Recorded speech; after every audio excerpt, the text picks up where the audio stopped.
Já aconteceu de você chegar atrasado em uma sessão de cinema? Você estava ali um filme que você gostaria muito de assistir e na fila, a fila estava muito grande, você chegou atrasado para comprar o ingresso. E quando você entra no cinema, o filme já está acontecendo. Já aconteceu com você? Segunda situação, você acordou atrasado e correu o máximo que você podia para chegar na escola. Mas quando chegou na classe, o professor já tinha começado a dar a matéria. Já aconteceu de você chegar atrasado na sala de aula, seja na escola, seja na faculdade. Terceira situação, você gostaria muito de chegar no horário para o culto, mas por algum motivo, o trânsito, um acidente, a chapinha que quebrou e você teve que chegar um pouco atrasado. E você chegou e o sermão já estava acontecendo, o pastor já estava pregando. Já aconteceu com você de pegar uma pregação pela metade? Essa é uma boa experiência ou uma má experiência? Uma má experiência, não é? E por que é ruim?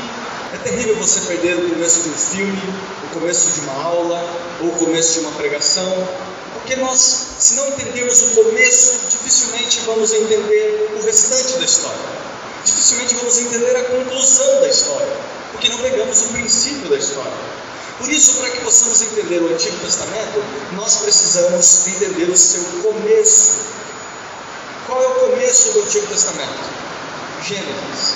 Nós vamos hoje estudar o livro de Gênesis. Meu propósito nessa noite é trabalhar o nosso tempo em 3 partes. A primeira parte, eu quero falar a respeito do contexto e do ambiente da escrita desse livro. Na segunda parte, eu quero tratar da mensagem do livro de Gênesis. E na terceira parte, eu quero aplicar o significado dele para as nossas vidas. O que Gênesis significa nas nossas vidas. Primeira informação, antes de nós entrarmos nesses 3 pontos, eu gostaria de dar algumas informações sobre o livro. Primeira informação sobre o livro de Gênesis é o significado dessa palavra. Alguém sabe o que significa Gênesis? O princípio, exatamente. E sabe por que esse livro se chama O Princípio? Gênesis é a tradução do nome hebraico desse livro. E o título desse livro em hebraico é Bereshit. E por que é Bereshit? Bereshit é a palavra hebraica que dá o nome a esse livro. Porque a primeira palavra desse livro é Bereshit, que significa no princípio. Lembra Gênesis 1:1 diz: no princípio criou Deus os céus e a terra. Bereshit criou Deus os céus e a terra. Ou seja, Gênesis é a tradução dessa palavra. Ou seja, Gênesis irá mostrar para nós qual é a origem das coisas. De onde foi que as coisas surgiram? Como tudo começou? Onde todas as coisas que nós conhecemos tiveram a sua origem? Isso fica muito claro à medida que nós vamos lendo o livro de Gênesis.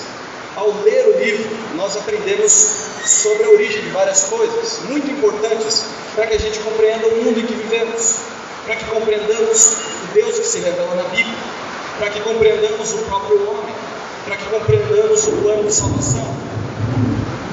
Por exemplo, quando você lê Gênesis, você descobre qual é a origem do universo. Você descobre a origem do homem, do sábado, a origem do casamento, a origem do pecado, a origem da profecia, a origem do sacrifício para a nossa salvação, a origem do governo humano sobre a criação, a origem das nações, a origem da nação de Israel. Essa é a primeira informação sobre o livro e o significado do seu título. Segunda informação, o autor de Gênesis. Quem foi que escreveu esse livro? Os judeus sempre atribuíam a autoria desse livro e do restante do Pentateuco. Quem lembra o que é Pentateuco? Penta, quem gosta de futebol sabe que o Brasil é pentacampeão, né? Campeão 5 vezes. Pentateuco, ou seja, são os 5 primeiros livros da Bíblia. Quais são eles? Gênesis, Êxodo. Muito bom. Os judeus sempre atribuíram o Pentateuco a Moisés. Aliás, o próprio Jesus Cristo lia Gênesis dessa maneira. Lembra que semana passada nós falamos sobre Lucas 24? Quando Jesus está explicando para os discípulos sobre a morte e ressurreição dele mesmo, e ele diz assim: era necessário que se cumprisse tudo o que estava escrito sobre mim na lei de Moisés, nos profetas e nos salmos. Ou seja, essa era uma das maneiras de se descrever o Antigo Testamento. Você se referia aos livros da lei de Moisés, que eram os 5 primeiros livros. Você se referia aos livros dos profetas, que incluíam tanto os profetas maiores, porque escreveram mais, quanto os profetas menores, porque escreveram menos. E os salmos, que eram tanto os salmos quanto os textos de sabedoria, Provérbios, Eclesiastes, Cantares, Jó. Então, como um bom judeu, Jesus também cria e associava que a escrita do livro de Gênesis era de Moisés, atribuída a Moisés. É claro que o livro de Gênesis ele foi revisado ao longo da história, mas o seu autor principal pode ser considerado Moisés. A terceira informação é a data da escrita desse livro. Quando nós lemos Gênesis, nós percebemos que a história dele narra acontecimentos desde a criação do mundo, no princípio, até a época da morte de José no Egito. Quem está acompanhando a leitura bíblica do ano, descobriu isso na semana passada. Nós terminamos Gênesis na semana passada e termina com José morrendo no Egito. Então o livro só pode ter sido escrito depois dessa época, obviamente, para contar toda essa história. Por isso a maioria dos estudiosos sérios, eles concordam que Moisés escreveu o livro alguns anos depois de Deus libertar o povo de Israel da escravidão no Egito, o chamado Êxodo, alguns anos depois. Então, provavelmente nós estamos considerando o ano 1500 a.C., durante a peregrinação do povo de Israel no deserto do Sinai. Antes de entrar na Terra Prometida, Deus dá o livro de Gênesis ao povo de Israel. Mas a principal pergunta que nós devemos fazer agora é: por que Moisés escreveu esse livro? Enquanto Israel estava peregrinando no deserto, por que Deus deu nesse momento? Qual era a necessidade que exigiu a escrita desse livro? Para que a gente consiga responder essas perguntas, nós precisamos compreender o ambiente em que os primeiros leitores desse livro estavam cercados. Qual era o contexto dos leitores de Gênesis? E aqui eu quero entrar na primeira parte do sermão sobre o contexto de Gênesis. Nós vamos folhear algumas passagens do texto daqui a pouco. Mas primeiro eu quero dar essas informações para nós. Há 3 situações dignas de nota para que a gente possa entender o mundo em que os primeiros leitores desse livro viviam e por que esse livro teve de ser escrito. A primeira situação é sobre a influência entre o povo de Israel. A influência entre o povo de Israel. Por 430 anos, o povo de Israel foi feito cativo pelos egípcios. E durante todo esse tempo, se você fizer uma conta de matemática simples, você vai perceber que isso representa um período de quase 6 gerações. É muito tempo. Isso significa que por quase meio milênio, os israelitas conviveram sob a influência dos egípcios. E não só a influência dos egípcios, mas a cultura dos egípcios, os costumes dos egípcios, a crença dos egípcios. E eles criam em vários deuses. E eles adoravam esses vários deuses representados pelos elementos da natureza. Eles adoravam os animais, eles adoravam o sol, a lua e adoravam o faraó. Vale lembrar que durante todo esse período, Deus, depois da morte de Moisés, de José, e Deus chamar Moisés para libertar o povo do Egito, Deus permaneceu em silêncio. Então nesse período não houve nenhum homem da parte de Deus que dissesse algo vindo de Deus novo para o povo. O povo não tinha nenhuma revelação de Deus. Mas além dessa influência egípcia, os israelitas agora estavam sendo ameaçados por outro tipo de divisão de mundo. Quando eles saem do Egito e começam a peregrinar no deserto, o que está circundando eles é o paganismo cananeu. O que é o paganismo cananeu? Os cananeus tinham seus deuses, vários deuses diferentes dos deuses egípcios, deuses territoriais, deuses que viviam nessa cidade, depois viviam naquela cidade, cada cidade tinha o seu deus. E não só isso, o paganismo cananeu envolvia cultos que tinham prostituição em seus cultos. Para que esses deuses abençoassem você tinha de ter relações sexuais com as prostitutas cultuais. Por meio dessas relações, os deuses ficavam felizes e você era abençoado por eles. Os israelitas estão sendo influenciados por essa cultura. Esse é um dos motivos de Deus ter inspirado Moisés a escrever esse livro. Israel precisava saber mais a respeito de Deus, o único Deus, o Deus verdadeiro, o Criador do céu e da terra. Não só isso, mas Israel também precisava saber como é que eles deveriam se chegar a Deus em adoração. Isso é interessante porque aqui está uma das maiores causas de nós lermos o livro de Gênesis. Se você parar para pensar, o mundo em que nós vivemos contém muitos paralelos com a época da escrita desse livro. Por exemplo, atualmente há uma ignorância tamanha a respeito de quem Deus é, a respeito principalmente de quem Deus é dentro das igrejas chamadas evangélicas. Nós cantamos algumas músicas que falam sobre atributos de Deus. Deus é santo, Deus é amoroso, Deus é criador, Deus é sustentador. Mas muitos hoje falam sobre os milagres, as curas de Deus, do que Deus pode fazer ou não pode fazer, que Deus pode te fazer prosperar, que Deus pode até amarrar o diabo, mas pouquíssimos conseguem explicar alguns dos atributos de Deus. Poucos conseguem dizer as qualidades de Deus. Poucos dão valor ao conhecimento de Deus, como Deus se revela na Escritura. Poucos saberiam explicar o que é Deus ser santo, o que significa Deus ser todo-poderoso, o que significa Deus ser onisciente, onipresente, onipotente, justo, imutável, eterno. Essa ignorância produz outro problema. Além de não saber mais quem Deus é, o mundo gospel dos nossos tempos também tem muita confusão sobre como nós devemos nos aproximar de Deus, em culto, em adoração. Uns dizem que é por meio de instrumentos antigos. Então no culto as pessoas trazem armas, trazem um shofar, já viu? Aquele chifre de animal em que as pessoas tocam um barulho esquisito lá, né? Outros afirmam que é por meio de danças. Então há dança no culto, há teatros no culto. Há quem traga elementos da nação de Israel para dentro do culto. Então nós temos a Arca da Aliança, nós temos a estrela de Davi, uma bandeira de Israel para dentro do culto a Deus. Há muita confusão de como o culto deve acontecer, por causa da influência dos nossos povos que estão ao nosso redor aqui hoje.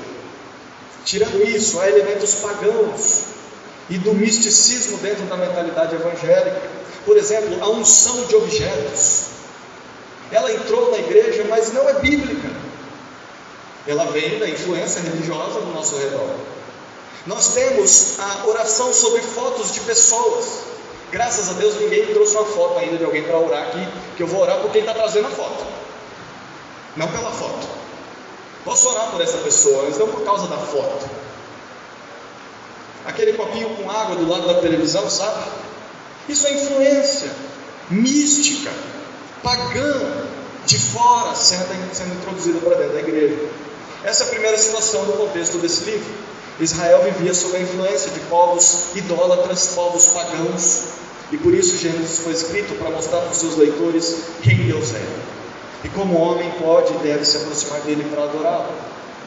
E à medida em que lemos Gênesis, também aprendemos muito sobre isso, e vamos descobrir também que nós somos muito influenciados pelo nosso meio ambiente anticristão.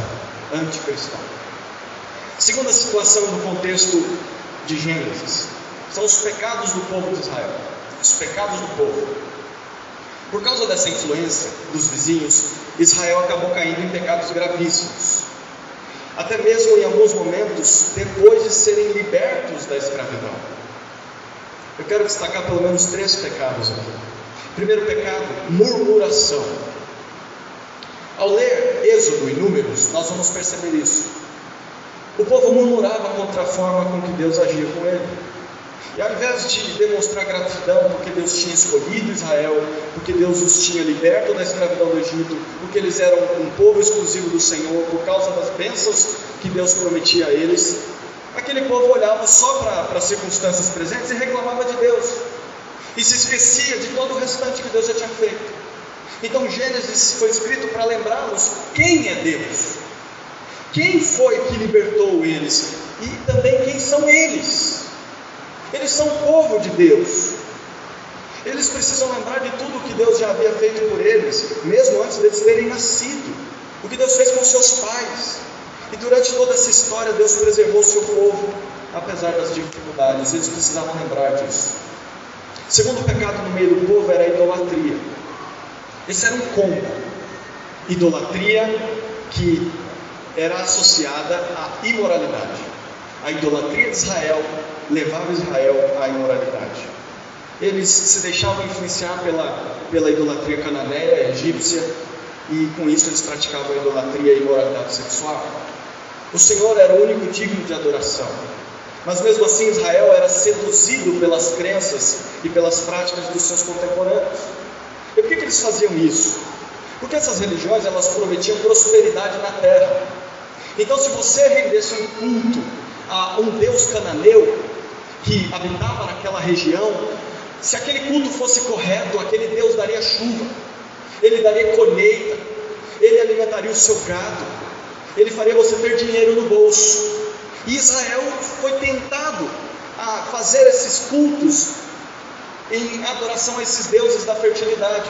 E nesses cultos havia muita prostituição. É isso que acontece quando eles fazem o bezerro de ouro. Lembra do bezerro de ouro?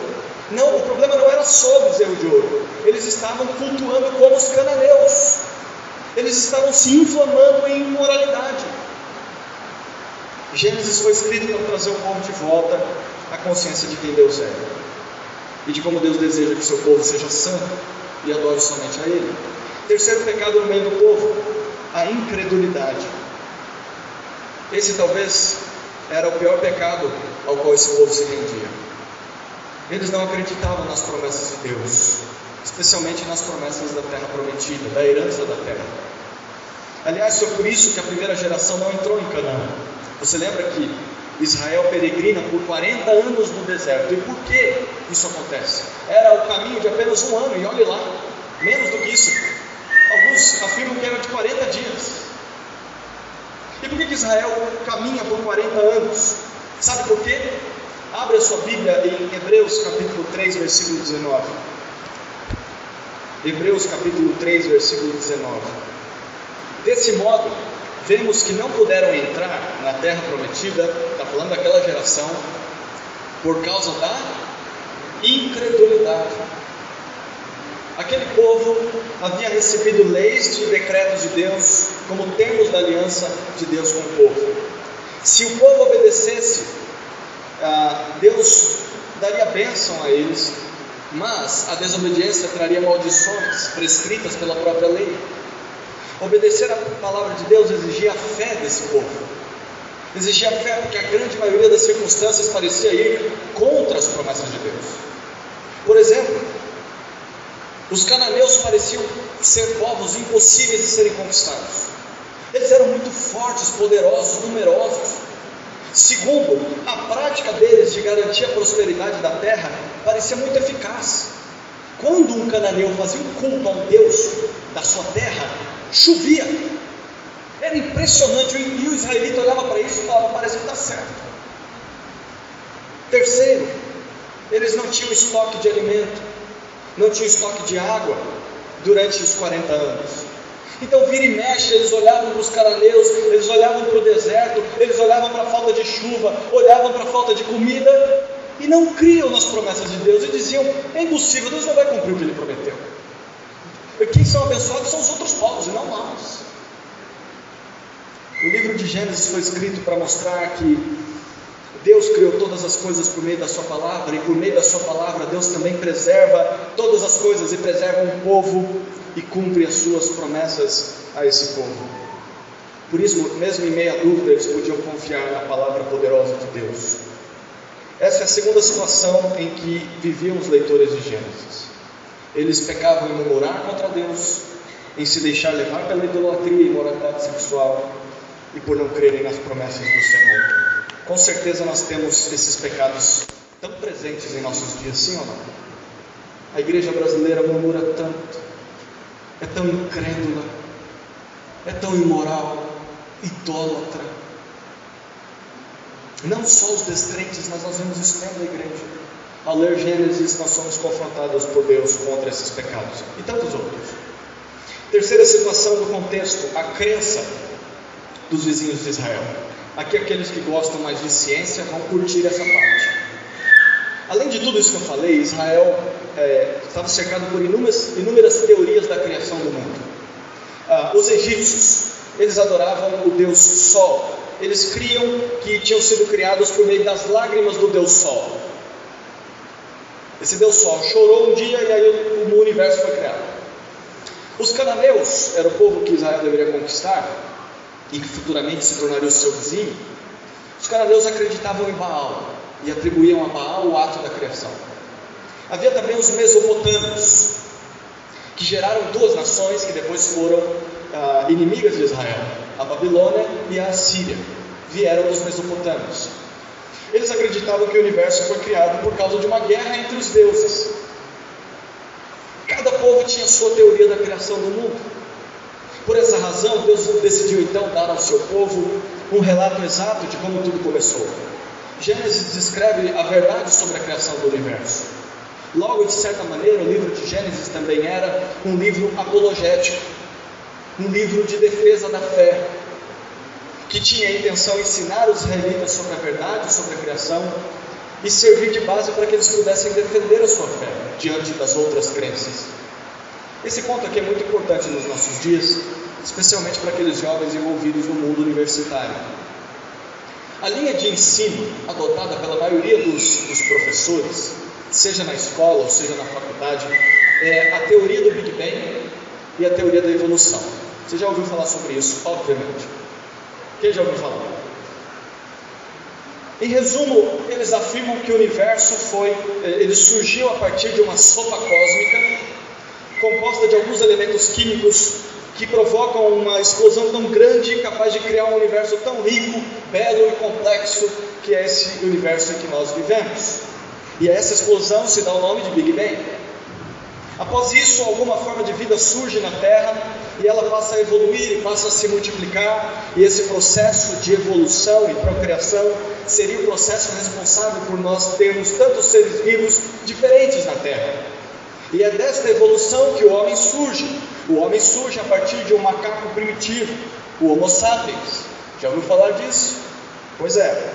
Tudo isso é vendido e é empurrado goela abaixo na escola para nós, aos nossos filhos, como se isso fosse a mais pura verdade. Porém, o que os professores teimam em não explicar é que isso não passa de uma teoria. E o que é uma teoria? É um argumento que não pode ser comprovado. É especulativo. Se imagina que foi assim, mas não há provas. Mas eles nos ensinam isso como uma ciência exata. E riem daqueles que dizem que existe um Deus Criador. Zombam, mas é teoria. É aí que surge o conflito. Porque Gênesis nos apresenta a origem do universo, nos apresenta a origem dos animais, a origem do homem de outra maneira. Gênesis afirma que Deus está acima de toda e qualquer teoria humana da criação. Não foram deuses egípcios que criaram o mundo, a lua e o sol não são divindades, os animais não devem ser adorados como deuses. Tudo que nós vemos nesse mundo foi criado por Deus. E quando nós estudamos o livro de Gênesis, nós descobrimos estas e outras verdades sobre a origem da criação. Não só isso, mas nós também conseguimos ter mais argumentos para defender a nossa fé diante dos ataques daqueles que não creem em Deus. E aqueles que defendem tantas teorias infundadas, quanto essas que eu citei agora há pouco. Essa é a terceira situação na qual os destinatários desse livro estavam envolvidos. Estavam cercados de crenças e falsas teorias da criação do universo. Essa é a primeira parte do sermão. Vamos para a segunda parte. A mensagem de Gênesis.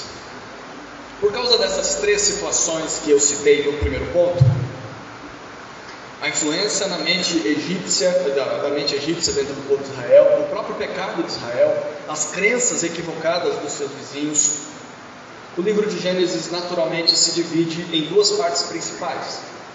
A primeira parte de Gênesis narra a origem das nações em geral, capítulos 1 até 11.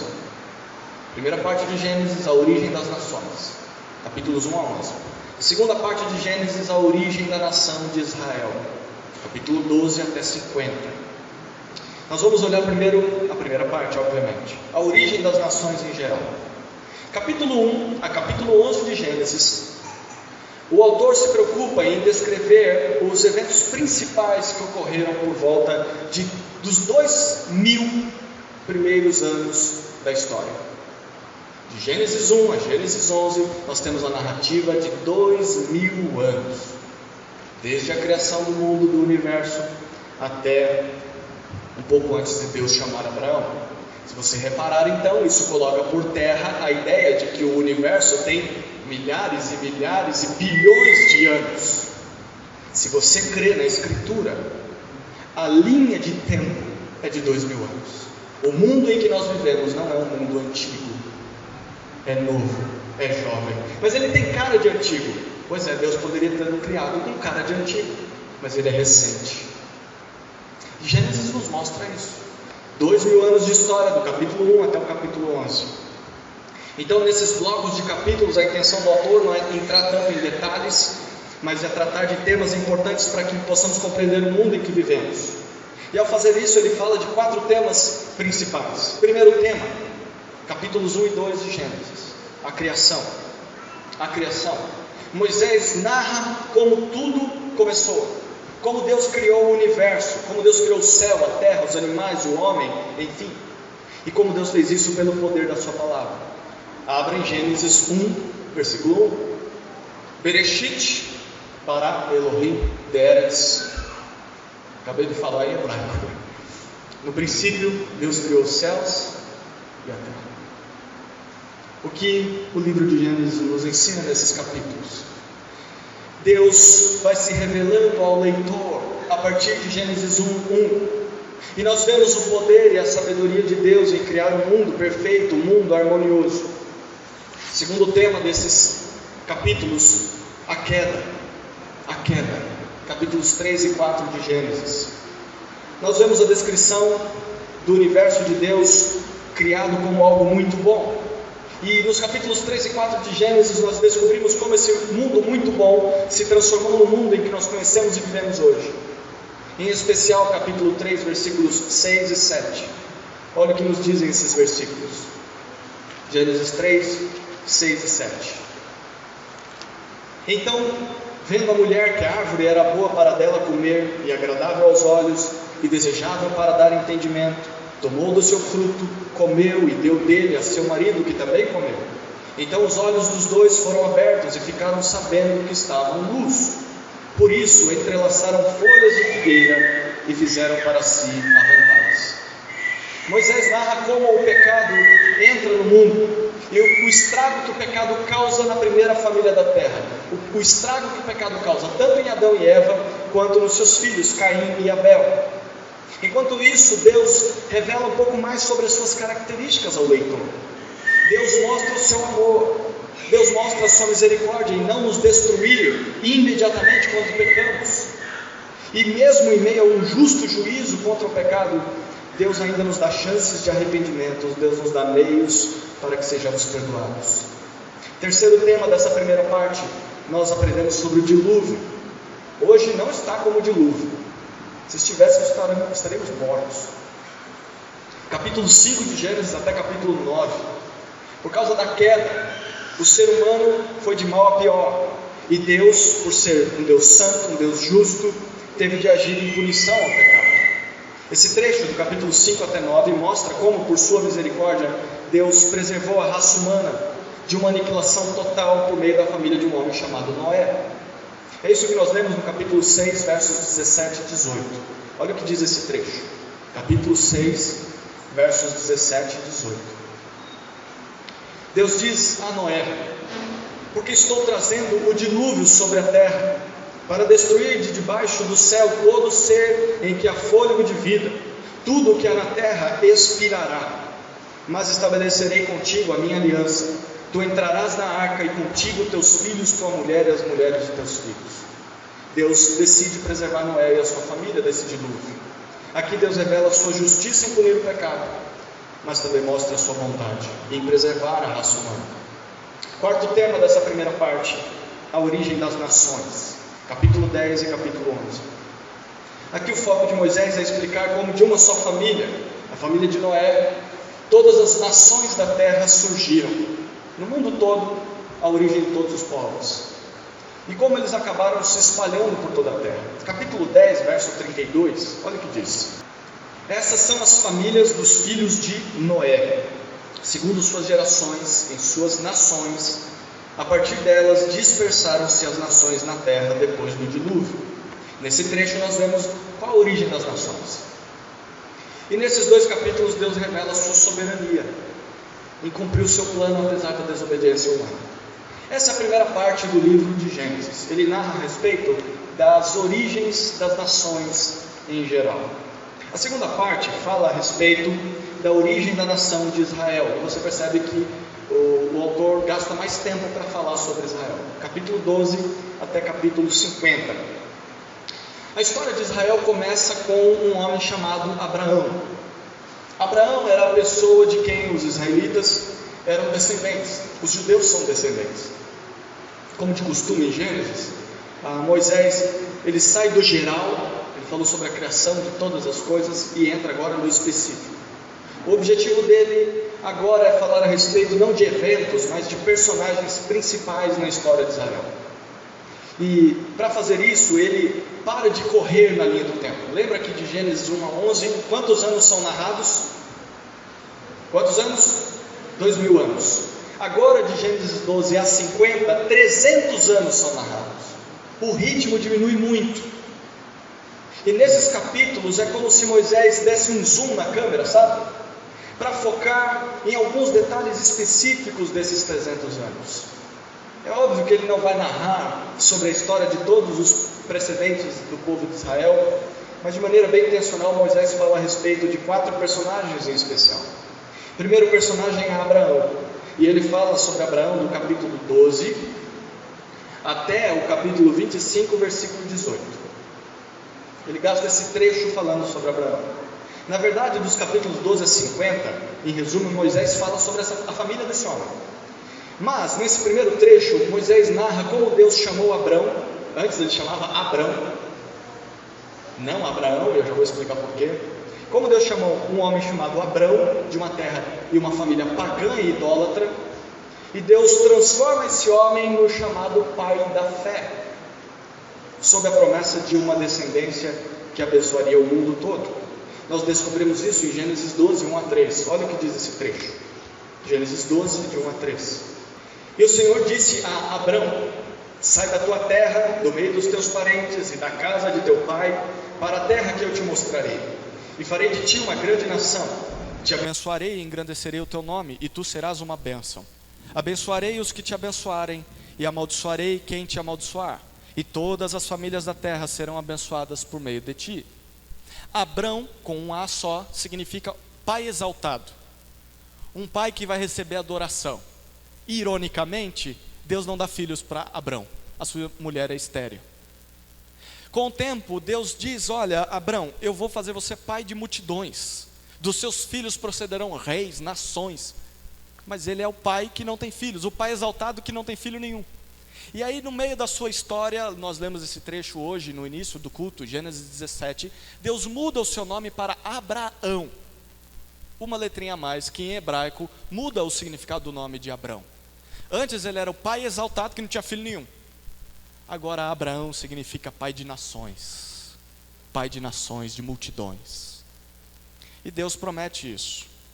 Nessa história de Abrão, que depois se torna Abraão, Deus se revela como o Salvador.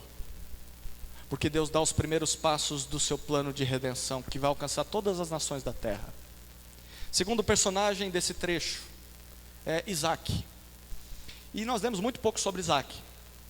Se você reparar, a história de Isaac começa no capítulo 25, versículo 19, e vai até o capítulo 26, versículo 35.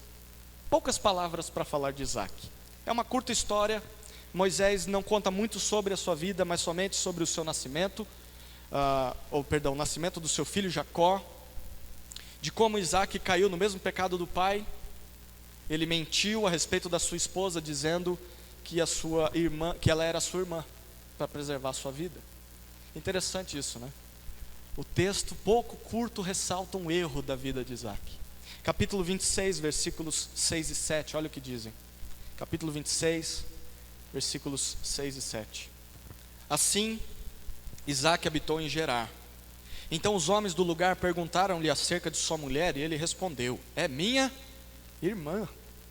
Pois temia dizer, é minha mulher, para que, dizia ele, os homens deste lugar não me matem por causa de Rebeca, porque ela era muito atraente.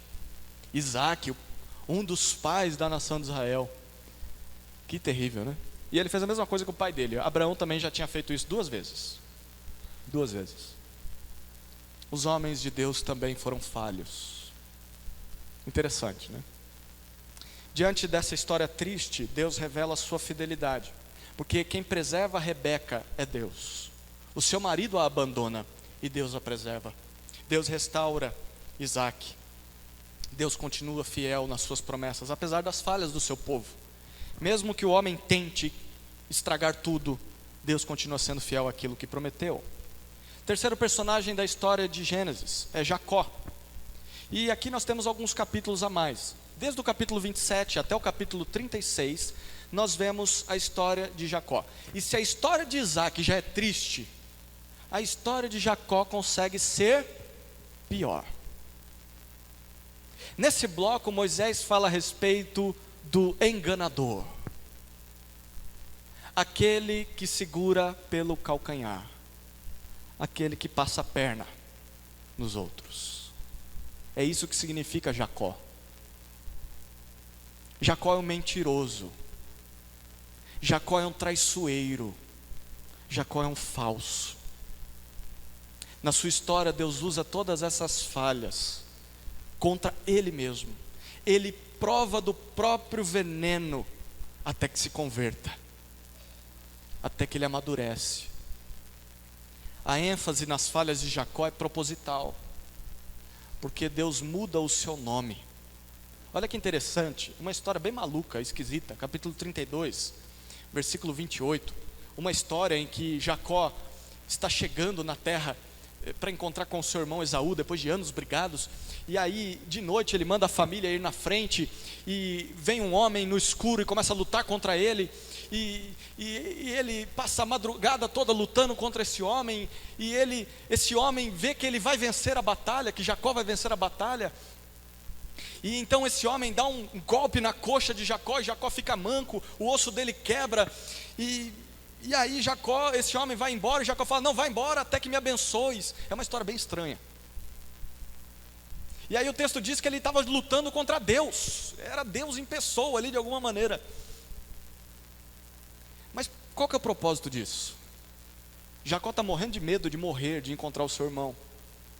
Ele já estava convertido, arrependido de tudo que fez, de todas as enganações, mentiras. Aí Deus diz o seguinte para ele no capítulo 32, versículo 28. Então disse esse homem que feriu Jacó na coxa. Capítulo 32, versículo 28. Não te chamarás mais Jacó, mas Israel, porque lutaste com Deus e com os homens e prevaleceste. Toda essa batalha aí é para Deus mudar o nome dele. Sabe o que significa Israel? A partir de agora, esse homem deixará de ser enganador, deixará de ser Jacó e passará a ser Israel, que significa Deus prevalece, Deus vence no final. Esse homem é o pai de 12 tribos, as 12 tribos de Israel, que recebem o nome dos seus 12 filhos. E aqui Deus se preocupa em revelar a sua graça. Graça é um favor imerecido, algo que nós não merecíamos receber. Jacó não tem nenhum mérito diante de Deus. Pelo contrário, ele é o que menos merecia alguma coisa de Deus e experimentou bênçãos de Deus durante toda a sua vida. Queridos, se pararmos para pensar bem, a história que mais se parece com a nossa história é a história de Jacó. Israel. O quarto personagem é o último, do capítulo 37 até o capítulo 50, José. José. 1/4, 25% do livro é destinado a contar a história de José. Aqueles que já estão acompanhando a história levantam uma sobrancelha, né? Por quê? Que sentido faz falar sobre José? E de fato parece que não faz sentido nenhum a princípio, porque parece um grande parêntese na história. O texto estava falando da história de Abraão, e daqui a pouco foca em José. José nem é um desses 12 filhos, das quais as tribos de Israel chamam. Não tem uma tribo chamada José. Já procurou? Não tem. Ele é filho sim de Israel, mas não tem uma tribo com o nome dele. E por que conta a história desse homem? No começo da história parece não fazer sentido, mas quando você termina o livro, faz todo o sentido. Lembra de Judá? Judá, ele, apesar de convertido, apesar de agora ter um pai que vai ser pai de nações, o pai dele é Jacó, e Judá, ele vai ser aquele por meio do qual Deus vai preservar, e seria aquele que seria mais abençoado, o filho que traria as promessas de Deus. Mas Judá, ele está falhando em cumprir o seu papel de ser o filho que segue os passos do avô Abraão, de José, o seu irmão, e Judá, enquanto ele está falhando, Gênesis nos conta a história de José, que é um irmão assim, que parece meio mimado, um irmão novo, mais novo, né? Os mais novos são os mimados, não é? Aí os mais novos dizem, não, são os mais velhos que são mimados. Os mais velhos dizem, são os do meio que são mimados. Enfim, mas José, ele é levado para longe da sua família,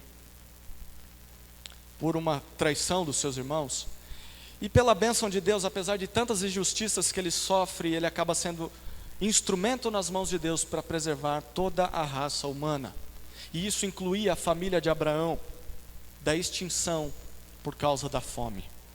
Há uma grande fome em toda a terra, e por causa da história de José, comida, mantimento é preservado, para que os povos se alimentassem. É isso que o próprio José afirma no final do livro, capítulo 50, versículo 20. José fala aos seus irmãos, aqueles que por ódio haviam vendido ele como escravo lá na adolescência. E capítulo 50, versículo 20, José diz: certamente planejastes o mal contra mim. O que vocês fizeram? Vocês planejaram mesmo o pior para mim. Porém, Deus o transformou em bem, para fazer o que se vê neste dia, ou seja, conservar muita gente com vida. Deus termina o livro de Gênesis revelando a sua providência, em cumprir os seus propósitos, mesmo em meio ao sofrimento do seu servo. A história de José tem o propósito de mostrar como a nação de Israel acabou indo para o Egito, local onde eles tinham sido escravos por mais de 400 anos. Eles vão para lá porque não tem mais comida na terra, e por meio de José eles encontram mantimento e acabam morando no Egito. Assim termina o livro de Gênesis. Eu chego então à minha terceira parte dessa mensagem, sobre o significado desse livro, e eu destaco apenas 2 pontos aqui, 2 mensagens que são muito importantes a respeito desse livro como um todo, do que ele quer nos ensinar. A primeira verdade, primeira lição, é que Gênesis aponta para Cristo. Gênesis aponta para Cristo. Há um tema muito especial que percorre todo o livro, a ideia de um descendente. A palavra hebraica zerá, ela é usada 172 vezes em todo o resto do Antigo Testamento. Aqui, só no livro de Gênesis, se repete 59 vezes. São muitas vezes. A maior parte está em Gênesis. Zerá significa semente, fruto, e traz a ideia de descendência. Desde o capítulo 1 de Gênesis, nós vemos Deus revelando o seu plano de salvação por meio de uma descendência. Lembra que Deus disse? Da semente da mulher, de um descendente da mulher, virá aquele que vai vencer a serpente. E há uma linhagem que percorre de Adão até Judá. O livro narra como Deus preserva essa linhagem. Tanto que em hebraico o livro é dividido por descrições das gerações de alguns personagens. O livro é dividido na geração de Adão, a geração de Noé, a geração de Abraão, a geração de Isaac, de Jacó, porque está mostrando a preservação de uma família, de uma linhagem. Mas por que isso é importante? Porque é desta linhagem que nascerá o Salvador do mundo. É dessa linhagem que nascerá Jesus Cristo. Ao longo de todo o livro, Deus está dando dicas de que o propósito dele em escolher um povo específico na terra é fazer que por meio desse povo nasça aquele que irá resolver de uma vez por todas o problema do pecado. 3 profecias deixam isso cada vez mais claro. A primeira profecia está lá no capítulo 3, verso 15. Volte aí rapidamente. Capítulo 3, verso 15. A primeira profecia do livro de Gênesis é a respeito do descendente da mulher. Gênesis 3,15 diz: porém, inimizade entre ti e a mulher, entre a tua descendência, a descendência dela. Esta te ferirá a cabeça e tu lhe ferirás o calcanhar. Deus está em meio ao juízo à serpente, e Deus promete que a descendência da mulher vencerá a serpente. É por isso que Adão chama a sua mulher de Eva. No final do capítulo 3 ele dá esse nome, porque Eva significa mãe. Adão creu na promessa de Deus de que ela geraria um Salvador. É por isso que ela fica tão feliz quando tem o seu primeiro filho, Caim. Caim significa alcancei um filho da parte de Deus. Ela acreditava que era Caim, mas depois descobriu que não era. E aliás, é por isso que as mulheres israelitas, elas se sentiam amaldiçoadas por não poderem ter filhos. Porque se aquela mulher não pudesse ter filhos, ela não poderia contribuir com a vinda do Salvador ao mundo. Por isso que as mulheres do Antigo Testamento choravam amargamente porque não poderiam ter filhos. Não é porque elas queriam cuidar de um bebezinho que fosse seu. É porque elas choravam e lamentavam porque elas não poderiam gerar o Salvador. Elas queriam o Salvador e não só um filho. Essa é a primeira profecia. A segunda profecia que mostra que Gênesis fala de Cristo é a respeito do descendente de Abraão. Nós já lemos esse texto, capítulo 12, versos 1 a 3. Abraão é um dos descendentes de Eva, mas ele não é o Salvador. Aliás, se você ler Gênesis 12, Deus chama Abraão, Abraão obedece, Abraão crê em Deus, mas no mesmo capítulo é onde ele diz que a mulher dele era irmã dele e mente para preservar a sua vida. O primeiro capítulo que fala sobre Abraão em Gênesis mostra que ele é falho, ele não é o Salvador do mundo, mas é por meio dele que Deus vai abençoar todas as nações. E como isso aconteceria? Por meio da sua descendência. A terceira profecia que fala que Gênesis aponta para Cristo é a respeito do descendente de Judá. Olha o capítulo 49, versículo 10. Gênesis 49, 10 diz assim: o cetro não se afastará de Judá, nem o bastão de autoridade de entre seus pés, até que venha aquele a quem pertence, e os povos obedecerão a ele. Apesar de Judá não ter tido um bom exemplo na sua vida, o seu pai Jacó, ou Israel, abençoa Judá antes da sua morte, diz essas palavras, e diz que o cetro ou bastão de regência, o sinal de autoridade, não sairia da sua linhagem até que viesse aquele a quem esse bastão pertence. Ou seja, a coroa ficaria na descendência de Judá, mas só seria utilizada quando aquele Salvador prometido por Deus viesse ao mundo. Quando isso acontecesse, ele diz, todos obedeceriam a esse filho de Judá. O que tudo isso significa? Que Gênesis mostra que depois da queda ao pecado, o homem precisa de um Salvador para religá-lo com Deus. O homem está separado de Deus. Esse Salvador será humano, será um dos filhos de Eva. Esse Salvador será descendente de Abraão, e esse Salvador será da linhagem de Judá. É isso que o apóstolo Paulo diz em Gálatas 3, capítulo 16. Abra sua Bíblia em Gálatas 3,16.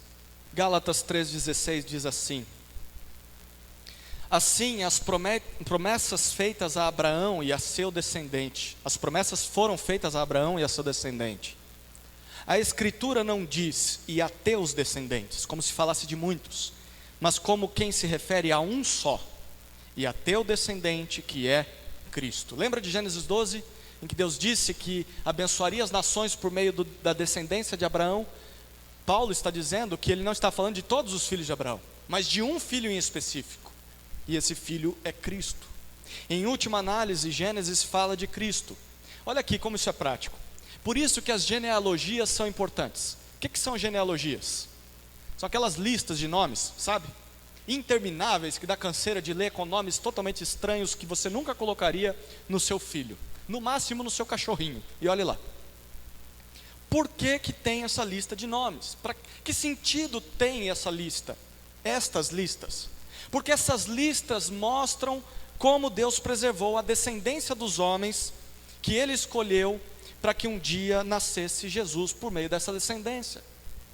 O primeiro e o último nome dessas listas são muito importantes, porque mostram que Deus está preservando uma linhagem. É por isso que Deus não destruiu por completo a raça humana, apesar da raça humana ter merecido isso muitas vezes, porque Deus havia prometido um Salvador, filho de Eva. Se Ele destruísse a todos os homens, Ele não poderia cumprir a sua palavra. A primeira lição é que Gênesis aponta para Cristo. A segunda lição é que Gênesis, essa talvez é a mais prática no sentido de discurso com as pessoas do nosso mundo hoje. Gênesis é um livro histórico. Gênesis é um livro histórico. Muito se discute a respeito do que o livro de Gênesis conta. Há muita dúvida se de fato Gênesis nos fala a respeito do que aconteceu de verdade na história, ou se ele é apenas um apanhado de mitos, lendas. Já ouviu falar sobre isso? Que na verdade Adão nunca existiu, que a serpente não era serpente, que o fruto não era o fruto, era outra coisa. Tem muita gente acreditando nisso. Nós poderíamos gastar muito tempo discutindo sobre esse assunto, mas eu creio que apenas observar como os autores inspirados por Deus encararam o livro de Gênesis nos basta. Primeiro, por exemplo, o rei Davi. O rei Davi é autor de vários salmos. No Salmo 8 e no Salmo 19, inspirado por Deus, o rei Davi reconhece a criação de Deus como um fato histórico e real. Os céus proclamam a glória de Deus e o firmamento anuncia as obras das suas mãos. Deus criou tudo que existe. Davi lia Gênesis como histórico, como literal. Segundo, o apóstolo Paulo. Quando você lê Romanos 5, Paulo fala sobre o relato da queda. E ele cria que a queda foi um evento histórico. E que por meio desse evento todos nós também caímos em pecado. Por meio de um só homem o pecado entrou no mundo, e porque por meio do pecado a morte, e a morte se alastrou por todos, portanto todos pecaram e todos morrem. Paulo reconhecia Gênesis como literal, a queda de fato aconteceu. O terceiro autor é o apóstolo João. João, descrevendo o fim dos tempos, lá no último livro da Bíblia, em Apocalipse, ele mostra a sua convicção de que a serpente do Éden era o próprio diabo. Apocalipse 12:9, ele fala que a antiga serpente é o diabo, que é o inimigo da igreja, o inimigo de Deus, e que no final da história Deus vence Satanás e cria um novo céu e nova terra diferente do primeiro. Mas o mais importante é como o Senhor Jesus Cristo interpretou Gênesis. Jesus cria que Gênesis era literal, que Gênesis era história real que aconteceu. Lembra quando os fariseus questionam sobre a validade do divórcio e perguntam: é lícito divorciar-se o homem de sua mulher por qualquer motivo? Em Marcos capítulo 10, Jesus apela para o relato da criação, Gênesis 1 e 2, e ele fala: não foi assim desde o princípio. Deus criou homem e mulher, e a gente já sabe sobre essa história. Para Jesus esses capítulos eram reais, eram históricos e não eram mitos. Portanto, nós podemos concluir sim que Gênesis nos apresenta fatos reais e fidedignos, porque foi assim que os autores bíblicos, inspirados por Deus e o próprio Jesus, interpretaram esse livro. Mas há algo que nós precisamos lembrar aqui. Lembrar que o fato de que Gênesis não tem a intenção de ser um livro científico. Gênesis não tem essa intenção. Ou um livro que narra todos os eventos de toda a história, de todos os povos na história da humanidade. Gênesis menciona sim elementos da ciência. Você vê o sol, a lua, as estrelas, a água, a terra, os animais, o ser humano, a composição do homem que veio do barro. Mas Gênesis não tem a intenção de descrever os processos científicos de maneira detalhada. Esse é o problema de muita gente que quer encontrar ciência em Gênesis. Tudo o que Gênesis apresenta para nós é na perspectiva de um homem normal, como eu e você, contando a história. Não era um cientista, era um homem versado, inteligente, Moisés, mas ele estava narrando a história. Por isso nós não vamos encontrar em Gênesis detalhes específicos sobre a formulação da água, a formulação da terra, ou muito menos nós veremos a citação da vida ou da extinção dos dinossauros. Os dinossauros não estão na Bíblia. É quem diga, então eles nunca existiram. O que você faz com um ossão daquele tamanho lá que encontraram? E vários ossões desse tamanho. Eles existiram, mas a Bíblia não fala deles. Mas Gênesis nunca teve a intenção de falar deles. O fato de Gênesis não falar sobre eles não significa que eles não existiram. Gênesis não é um livro de ciências, mas é um livro que mostra o início do plano de salvação de Deus ao homem. Isso também significa que Gênesis não fala a respeito de todos os homens que já existiram, mas somente de alguns homens. Porque aí você tem aquela perguntinha básica, né? Quando se começa a estudar Gênesis. Mas quem era a mulher de Caim? Gênesis 4 não diz. Quem era a mulher de Abel, se é que ele teve? Da onde surgiram as mulheres? O texto não diz que havia mulheres. E como que eles tinham filhos? Quer dizer que tinham pessoas que foram criadas, eram seres primitivos das cavernas, que viviam fora do Éden. Tem gente que diz isso. Gênesis não tem intenção de responder essa pergunta. Nós vemos história apenas de 4 personagens principais: Abraão, Isaac, Jacó e José, além de Noé e Adão. Por isso nós não temos tantas informações sobre outros filhos de Adão. Ele teve outros filhos. Nós não temos informações sobre as mulheres com quem esses filhos se casaram, porque a intenção de Moisés não é nos dar uma árvore genealógica de toda a raça humana, muito menos apresentar para nós um livro que nos ajude a contar os anos da terra. O livro de Gênesis é um livro de história. Como todo livro de história que narra a história, Moisés simplesmente escolhe do que ele queria falar e do que ele não queria falar. Ele escolheu: vou falar desse personagem, mas vou deixar essas pessoas outras de lado. Essa é a segunda lição que nós aprendemos com Gênesis. Gênesis é um livro histórico. Isso significa então que ele não é inimigo da ciência, como muitos dizem por aí. A sua mensagem não precisa necessariamente estar em desacordo com o que o estudo científico propõe ou ele descobre. Na verdade, se a ciência for levada a séria, sem considerar as teorias, mas comprovando verdades, o livro de Gênesis não é inimigo da ciência, mas é aliado. Os dois andam de mãos dadas, se complementam. Porque estudar ciência é estudar a criação de Deus, estudar a natureza. Portanto, se você é um universitário ou está na escola e tem professores, amigos que dão risada de Gênesis, é claro, você pode dar risada das teorias deles, mas você poderia sentar com eles e dialogar com eles e falar: sabia que a ciência descobriu lá nos lugares mais longínquos do universo de que o universo passou a existir da água? Há partículas de água em todos os cantos do universo. Aí você abre Gênesis 1 e você diz que a terra era sem forma e vazia, e as águas do abismo tomavam conta de toda a terra, sobre a sua superfície. Você pode dizer para esse seu amigo: sabe o que os cientistas descobriram hoje? É o que há mais de 3 mil anos, 3.500 anos atrás já foi escrito.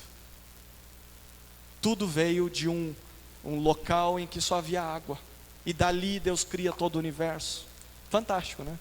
A ciência não é inimiga de Gênesis. Se você estudar, você vai encontrar há uma área da ciência que fala sobre design inteligente. O que é isso? São professores sérios de ciência, estudantes de ciência, que provam com estudos científicos de que há uma mente superior que criou todo o universo. Ele não surgiu do nada. É uma oposição às teorias do Big Bang, da evolução, e científico. Há provas científicas que comprovam de que há um Criador. Nem se diz que é Deus. Eles vão estudar e percebem que a criação mostra que há um Criador. Vale a pena, procure isso, design inteligente na internet, você vai encontrar muita coisa boa, que é fundada na ciência. Eu quero concluir, até que enfim, destacando 3 principais lições curtas, rápidas sobre esse livro. Primeira conclusão é que Gênesis não é um livro de histórias isoladas e desconexas. Há um fluxo há um objetivo, há um rumo. Se nós lermos Gênesis dessa maneira, será muito fácil compreender o seu significado. Segunda conclusão é que uma visão errada de Gênesis provoca em mim e em você uma visão errada da Bíblia. Se você não entender esse livro, que parece muito difícil de ler, você não vai entender o restante da Bíblia. Porque se você entender alguns temas importantes, sem entendê-los é impossível compreender outros temas da Escritura. Por exemplo, sem entender a queda ao pecado, Gênesis 3, você não pode entender plenamente por que você precisa ser salvo, por que você precisa de um Salvador. Sem entender a santidade de Deus, você não pode entender por que Deus pune o pecado, por que o homem é digno de morte por causa do pecado. Por isso nós precisamos ler Gênesis, estar atentos aos temas teológicos principais desse livro. Sem entendê-lo, você não entende o resto da Bíblia. Terceira e última conclusão é que Gênesis fala de Cristo. E aqui um desafio para você ler esse livro. Nosso Salvador está presente em cada página desse livro. De alguma maneira, em algum sentido, o livro está falando dele. Isso deve nos motivar a ler Gênesis com a expectativa de que ao lê-lo, nós vamos conhecer mais a respeito do nosso Senhor. Que você encontre Jesus Cristo nas páginas de Gênesis e dê glórias a Deus por isso. Amém, queridos? Vamos orar. Pai amado, obrigado por essa noite. Obrigado por nos revelar a mensagem do livro de Gênesis. Um livro tão antigo, tão distante de nós, mas tão relevante, com uma mensagem muito prática para nós. A minha oração é que, através do Teu Espírito, o Senhor nos convença dessas verdades e que ao ler Gênesis sejamos conduzidos de mãos dadas até Cristo, possamos conhecer mais o nosso Salvador. Essa é a nossa oração, no nome de Jesus, amém.